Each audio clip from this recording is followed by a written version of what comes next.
1 маусым халықаралық балалар күні. Бала біздің болашағымыз. Ұлт тәрбиесі ұлт болашағы.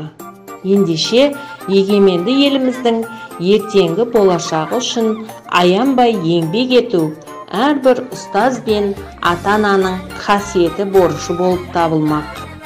Балалар күніне орай колледж кітапханасы мен әлеуметтік ұстаз бірлесе ұйымдастырған баланың бәрі бақытты болуы үшін жаралған атты тәрбие сағаты да ел ертеңі үшін алаңдап ұлт болашағына терең мән берудің дәлелі болмақ.